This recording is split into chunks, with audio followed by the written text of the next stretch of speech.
Coming up on Theater Talk. I think the audience doesn't like being played for a patsy. And I think if they discover that, I think well, they shouldn't be going to Broadway then. Theater Talk is made possible in part by the CUNY TV Foundation.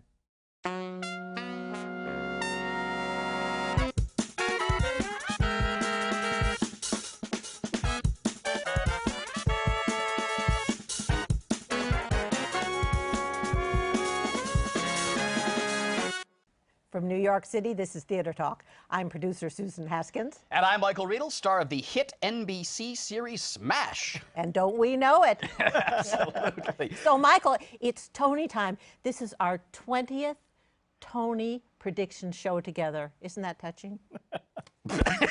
We're going to keep doing them until we get one of them right. That's right. We are predicting the Tonys yet again. So Patrick did get LaShawne's right. Thank you very much. Years and years and years ago. Patrick, who famously, Patrick Pacheco, our old friend from New York One and the LA Times, who famously, for years, got everything spectacularly wrong. Michael? There was not a Tony Michael? Awards, Patrick, that you handicapped, as long as I've known you, that you did not get it completely wrong on. If you go back to the archive in Theater Talk, you said how many Tony nominations Spider-Man is going to get? You said 0. And Right. I said, Really? yep. Well, Sorry. it's too many. All right, so we're going to predict the Tony Awards with our good old little friend Patrick Pacheco. Thank you, Michael. One on stage sitting on his pillow. Our other great old friend Michael Musto, who's strangely quiet, Michael. I've given you all sorts of opportunities to run me down. Bonnie and Clyde, Bonnie and Clyde. Michael Musto of the Village Voice. And the man who always elevates this panel with his erudition and sophistication, Mr. Jesse Green of New York Magazine. Hey, lady. All right, boys and girls, as the case may be in this show. Woman. Right. Let's get right to it. The big nomination, the big award that really is the only one that matters for anyone is Best Musical, because that's the one that really sends the box office through the stratosphere. And the nominees, Susan, are? Leap of Faith, Newsies, Nice Work If You Can Get It, Once. All right, Patrick. I know you're a big Leap of Faith fan, but it closed.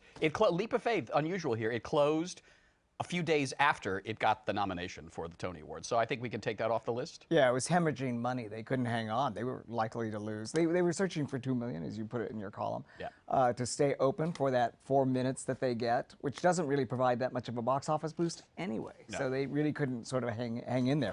I really think it's a contest between Once and Newsies. I think you give the edge to Newsies. Michael, for people who haven't seen Once or Newsies, just tell us a little bit about these shows from your perspective. They're both based on mediocre movies. Newsies is the big Disney feel-good show with a lot of leaping and dancing and a very energetic cast. I liked it. It's not profound. I mean, I don't believe Joseph Pulitzer sat there and said, "Come in here, kid, let's have a meeting." But whatever. It's Annie meets Billy Elliot meets Oliver. Right. Once is based on a kind of bittersweet love story. People love it. I didn't go to see it again after it moved to Broadway, so I shouldn't even comment. But I remember Patrick attempting once to sing some songs from Once on this show, which we are not going to. I've been rehearsing. And hit it. No, not that much. It's a great song. It's a great song. But traditionally, I think feel-good beats artsy at the Tonys. Billy Elliot beat Next to Normal. Memphis beat Fella. Once is perceived as kind of artsy, and people are passionate about it that like it. But Newsies has the machine behind it. Yes, exactly. So I might change my mind by Tony date, but I'm going right now with Newsies to win. Right. Jesse, this is really a case of commerce versus arts? Well, I think it's really that we've just killed Once's chances by singing, by attempting to sing. I actually liked both shows. I think Once is a better achievement. Sorry, don't come after me for that. But I think it's an amazing job of transforming a mediocre movie into a brilliantly staged piece. You know, Newsies is a fun show, but it never was much to begin with. So it's a good match, really, for this year. And considering the rest of the shows under consideration, we're lucky to have them. It's such a bad year for musical that 2 of the best score nominees are straight plays that basically incidental music. They chose to nominate that over Bonnie and Clyde, Lysistrata Jones, and Spider-Man. and Leap of Faith, and and Spider-Man.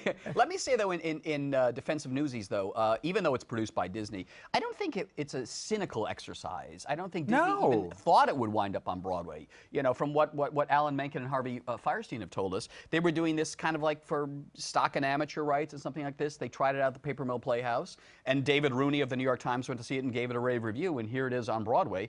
I think probably going to win the Tony Award. Once is very touching, but Newsies is so much fun. And I just think that audiences all over the country will thrill to Newsies when they tour it after it wins the Tony Award. Wow, you're just hoping for that job at Disney, aren't you? I know. They're going to hire me for Where's your little $100. newspaper boy's cap, Susan? Why don't you just put that on so you can advertise the show here on Theater Talk? I think you're right. I think Newsies will probably win. Yeah. So, Patrick, you think? I might give the edge to Once just to be perverse. Yeah, I know, just to keep you up with your track record of getting it wrong. Once. Newsies. Newsies. Susan? Newsies. Leap of faith. All right. Moving on to another interesting race here. Best play. I think this one is really up for grabs. The nominees, Susan, are? Clybourne Park by Bruce Norris. Other Desert Cities by John Robin Bates. Peter and the Starcatcher by Rick Ellis. And Venus in Fur by David Ives. Patrick, I think this one is open for debate right now. I think it's been a strong year for plays. I mean, there were some that were left off that were The Lions, which is terrific, and in any other season would not only be nominated for Best Play, but get a lot of other nominations for the acting as well. Michael Esper's absolutely terrific in that show. But I think I would give the edge to Clybourne Park.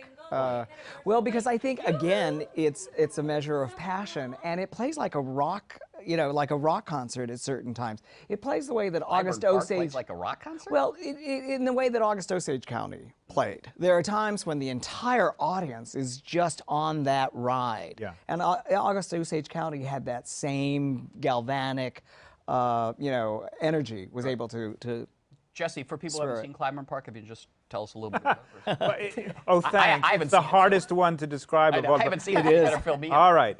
It takes off from the classic American play Raisin in the Sun. It looks at, in the first act, it looks at that play from a reverse angle. From the white perspective.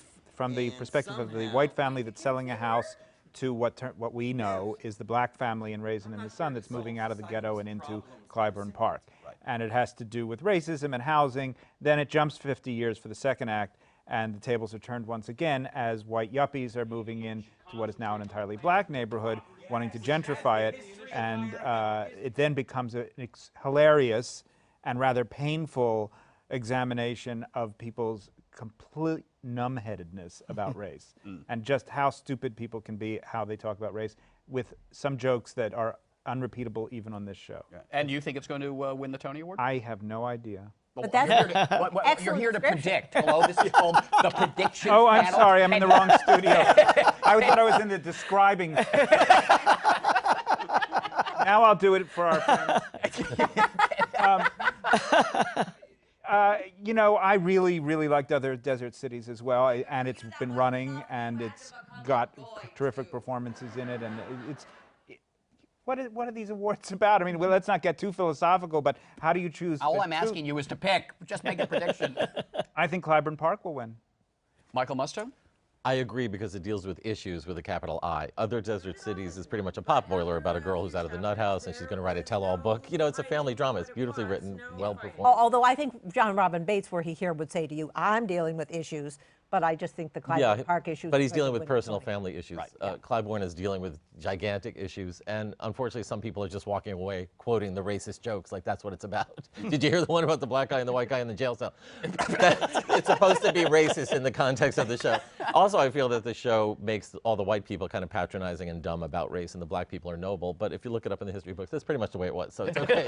I would rather see this actually written by a black person, though, as opposed to a white, Bruce Norris, who did it. But I do think it's very powerful. Like you say, the audience is along for the ride. Right. And it's a bold concept. Let's follow up this racial progress classic, Raisin in the Sun, with 50 years of what. But I suspect, though, that if you were a Tony voter, you would not pick Clybourne Park. You would vote for Other Desert Cities. Well, that's interesting. Why do you think that? Because of. No, I'm just asking because Michael seems a little skeptical about Clybourne Park. No. I think they're going to vote for Clybourne Park. Right, but you don't. But you wouldn't vote for it. would you vote for? Who would you vote for? Leap of faith? I don't know. Susan, do you want to weigh I in think here? Clybourne Park's going to get it because the issues resonate more strongly. Then there are issues about the Cultural Revolution in Other Desert Cities. I just thought it was kind of I thought it was cobbled artificial. together, yeah. Artificial. Yeah, It I wasn't agree. cobbled together. It's just artificial. I think Clybourne Park as well, even though I haven't seen it. But I hear that it's. I hear it's like a rock concert. But I do want to put in a good detect word some for sarcasm. Peter and the Starcatcher by our friend Rick Ellis. I think it's very inventive and imaginative. I think that's going to get some visual categories. I think it's going to win probably 3 Tonys at least. Yeah, and my Smash Yeah. co-star Christian Borle's in it. And they're terrific. I mean, and it does very much with very minimal scenery Yeah, and great imagination. It's And the beautiful direction by to look Alex at. Timbers and Roger Rees is terrific. Yeah. All right, Susan, moving ahead to Best Revival of a Musical. The nominees are... Evita, Follies, The Gershwins, Porgy and Bess, Jesus Christ Superstar. Michael Musto, I think the show that is no longer running here, New York Follies, is going to beat all the others. I agree, and a lot of people are predicting the Gershwins, Porgy and Bess. But let's face it, let's not forget how controversial that Yes. was, that they cut 2.5 hours out of the show. And it was That's a controversial problem. because Stephen Sondheim criticized them for mucking Yes. around with a classic. But I think 'Cause Follies Sondheim is- had an agenda because he knew Follies was coming, and so he wrote that explosive letter attacking the Gershwins, Porgy and Bess to derail its chances at the Tony Awards so he could win for Follies. You know Steve very well. Do you think, Well, he really is God, apparently. Yes, he is. He is God. do you But think Steve was doing that deliberately? no, I really don't. But why should this day be any different from any other day? But what I want to say about the Gershwins, Porgy and Bess, and I was with all of us, one of the big complainers about that kind of grasping title from the estate of the Gershwins. But I'm not sure that they haven't had the last laugh, to use another Gershwin title. That show is running, it's doing well, and I have to admit, if I used my ears and eyes as a newcomer to the material, which was hard for me since I know it, it was great.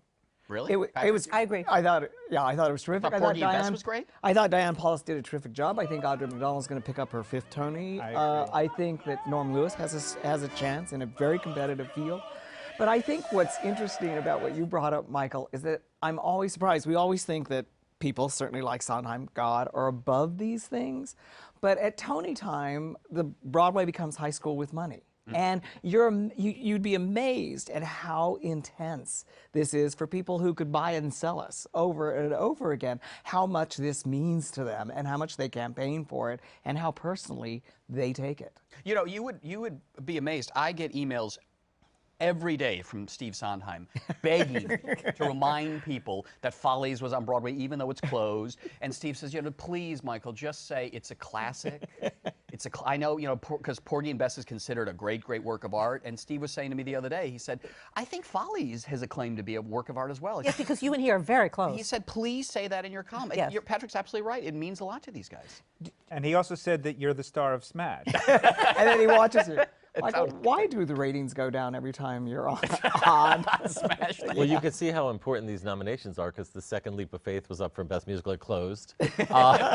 Best Man got multiple nominations. It went down like over $100,000. Really, I'd be lobbying not to get nominated. Follies is going to win and it's closed. So, all right, you think it's going to be Follies?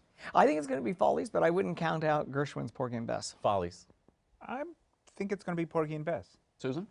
On the fence of Follies, but I think Patrick makes a very good point. It's so close.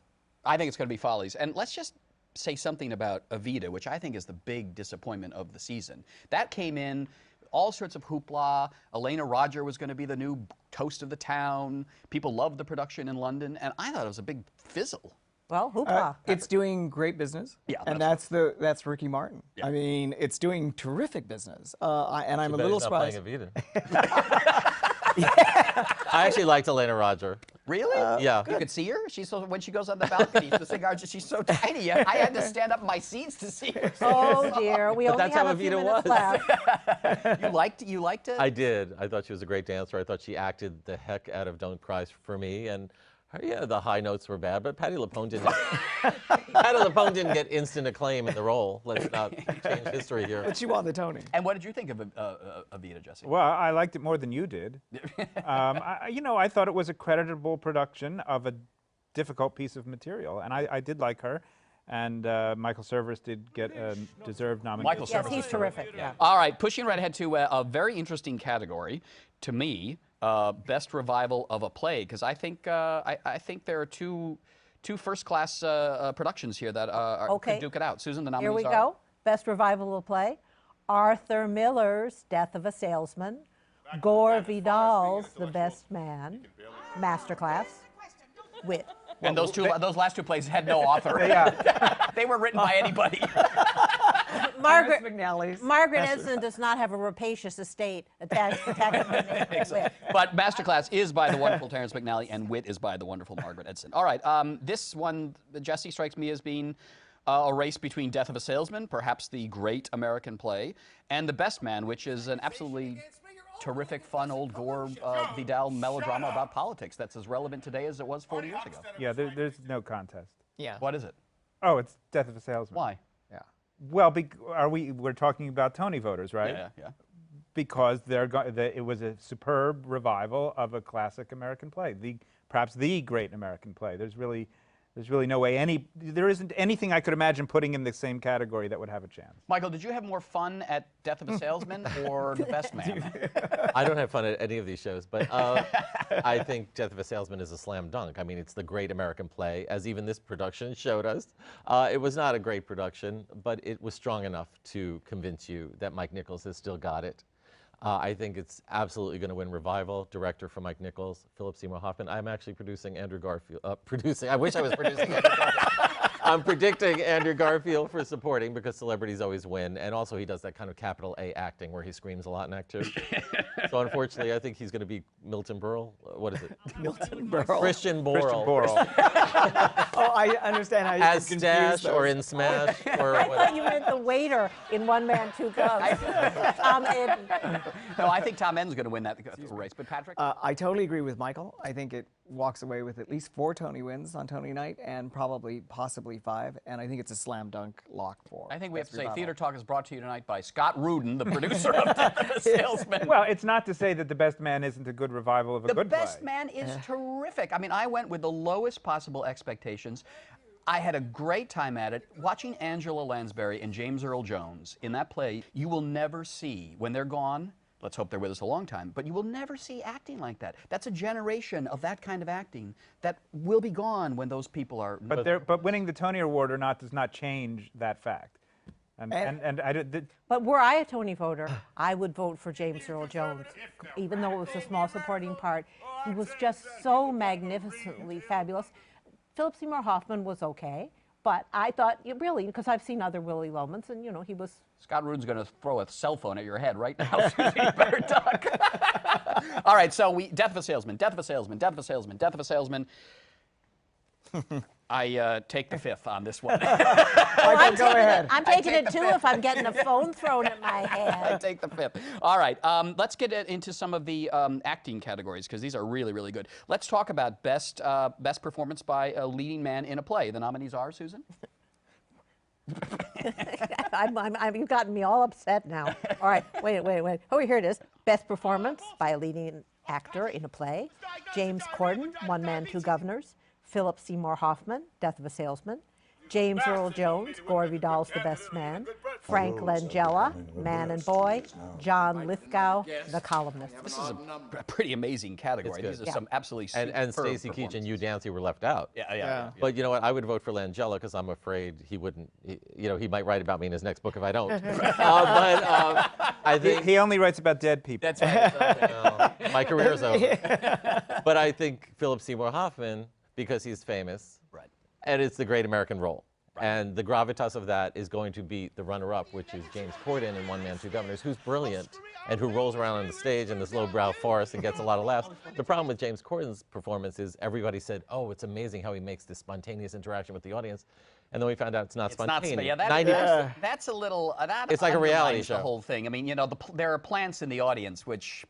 Well, it's fun, but I thought it's a little too calculated. That Patrick, you agree here? Yeah, I think the audience doesn't like being played for a patsy, and I think if they discover that, I think Well, they roll shouldn't be with going to Broadway then. I really. I think you have a point. I think you have a very good point, Jesse. But it's still brilliant the way he makes it seem like it's really happening. All right, so you think it's going to be I think it's going to be Philip Seymour Hoffman. Jesse? You think Yeah. Susan? I think it's going to be Philip Seymour Hoffman, but again, so many terrific people, including the wonderful James Corden. I'm going to go out on a limb here, and I'm going to predict James Earl Did Jeffrey Jones. Richards give you money or something? Yeah. What is going on Michael, here? are you vying to be the Patrick Listen, if you're Pacheco gonna of take this? money from anyone, I think Bruden's Well, got more of it than a Jeffrey But Richards. why isn't he going to throw a phone at your head? Because we've been friends for years. No, I think James Earl Jones is he's just magnificent as the President of the United States in this 1960 Who would believe a black president? Give me a break. Oh, but I think you do. That's the good. It's a that's joke, Susan. We have a black president now. He's not much of a reader. He's going to take it out. You can't take it out. It is astonishing. It is astonishing to see someone who knows from that many years on the stage just how to do it. Yeah, It's amazing. That's right. It is a deep pleasure to watch him work. And the added bonus of watching Angela Lansbury and other That's singers right. too. You know, Well, Unfortunately, they're up there with a bunch of sitcom stars as well. but they all did well. John with the Larroquette, comedy. I thought was absolutely terrific. Yeah. I thought Candice Bergen was Candice really Bergen good. was great. I did like Candice Bergen. We have to zip along here because we're having so much fun. Performance by a leading actress in a play. Nina Arianda, Venus in Fur, Tracy Bennett, End of the Rainbow, Stockard Channing, Other Desert Cities, Linda Lavin, The Lions, Cynthia Nixon, Wit. Michael, I think Linda Lavin pulled off this remarkable coup by leaving Other Desert Cities, taking this little off-Broadway play called The Lions, moving it to Broadway, getting nominated for a Tony Award, and I think Linda Lavin's going to win the Tony. And she left Follies as well, and Yeah. all three of her roles were nominated. Jane Howdyshell and Judith Light were nominated for Linda Lavin roles. But I think Linda Lavin's already won. In fact, I know that for a fact. And I think this is kind of a Linda Lavin role. I'm dying, Rita. Yeah, I know, but try to be positive. I think Tracy Bennett has this. I know you just hold on. I know you're going to say Nina Arianda, but Tracy Bennett is playing a real person. She explodes on the stage. She's playing Judy Garland. Yes. Is that who that was? I don't know. And I had a problem with the direction. I thought everything was overdone. I mean, she didn't stay still for 1 second like me now, you know. And also, when she was dancing like a puppet, it was like even Judy at her most manic wasn't that crazy. But I think people are going to honor the effort and the explosion of energy on that stage. So you think? And it's capital A acting. That's what they love at the Tonys. It's a tough category, and any of them could win. I thought I would agree with you, Michael, that it's sort of Linda Lavin's in a way to lose. There was a lot of heat around Nina Arianda. I don't know if that's kind of cooled down. Yeah. And Linda Lavin's performance in The Lions is recent. Right. And I think Tracy Bennett's great, but it's such a controversial production that may cut against her. And I think that, as I said earlier, that The Lions was deserving of so much more recognition. And this is the only category it was nominated. We're rapidly running out of time. Do you agree with me? I think Linda Lavin wins this one easily. Yeah, voters like it when a performer they love matches perfectly with a part. And this is one of those cases where it just snaps into place. Yeah, you can't really ask for anything more from it. Yeah, exactly. All right, so we've got to wrap it up here, but very, very quickly, I just want a prediction from you, Patrick, on leading actor in a musical. I think it's going to be Steve Kazee, For once. Really? for once. Jeremy Jordan, you think, for Newsies? Yes, until I heard that. I think Jeremy Jordan is like the new John Lloyd Young, where you win and then you never work again. Jeremy, don't take the award. Don't take it. I think Jeremy Jordan's going to win. I think Jeremy Jordan's going to win over Steve Kazee for once. And best performance by leading actress in a musical, Patrick? Audra McDonald. Audra McDonald. Audra, it'll be her 5th, and it's her 1st for lead. She's had 4 supporting. Audra. Susan? Yeah, Audra. Nope, you're all wrong. It's going to be Kristen Milioti from Once. Susan's Ah. charming. Yeah. All right. I thought you said she made your skin crawl. No, I said. In a charming way. I said the show makes my skin sorry. crawl. Oh, okay. I all think right, she's all right. delightful and charming, and she's a newcomer on the show. Stop. lovely. This is what's. If you start singing, my skin is going to crawl right out of the studio. Stop it. We're ending the show right now. And last, the final category. There's a great man nominated for director of a play, Mike Nichols, and I think he's going to win. Do you agree, Patrick? Locke. Locked and bolted. I can't top that. Yes. You think? Yeah. Sure. He's done a fabulous job with Death of a Salesman, and also, I mean, he's just one of the great people of the theater. In the And he 20th took century. Michael to lunch twice. No. I had drinks with him once, and I paid. And then there was a rather nice lunch I believe you were at, and you too. And Scott Rudin. And Scott Rudin at the Four Seasons celebrating Mike. But You weren't invited, were you? No, my invitation got lost in the mail. And by the way, if Clybourne Park does win Best Play, that's a huge middle finger to Scott Rudin. Yes, this is one of the big stories that I broke of the season. Scott Rudin was the original producer of Clybourne Park, and he had a fight with Bruce Norris, the playwright. And Scott sort of blew up the production, and Hugh Jansen stepped in and put it back together. Because Bruce wouldn't be in Scott's pilot. Well, guess what? The pilot wasn't picked up anyway. That's show business. That's show business, exactly. All right, gentlemen, thank you very much for your insights and wit. Patrick, who always gets it spectacularly wrong, Pacheco from Glad to do the job, Michael. New York won off stage? On stage. On stage. On stage. And the LA Times. Michael Musto from The Village Voice. Do you have another remainder book out there somewhere? There's always something. That's it. Yeah. And Jesse Green from New York Magazine. Thanks a lot, guys, for being our guests tonight on Theater Talk. Thank you. My life so glamorous.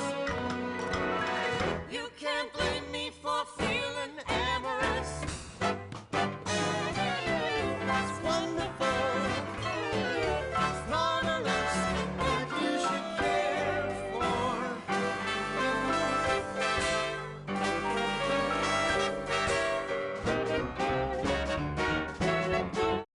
You can sign up for viewer updates at theatertalk.org. Or you can Twitter us.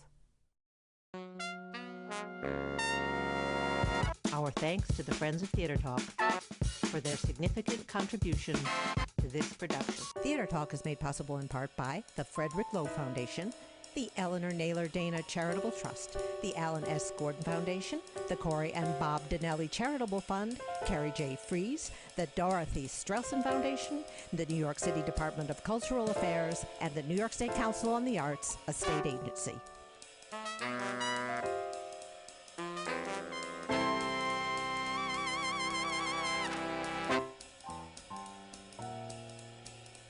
We welcome your questions or comments for Theater Talk. Thank you and good night.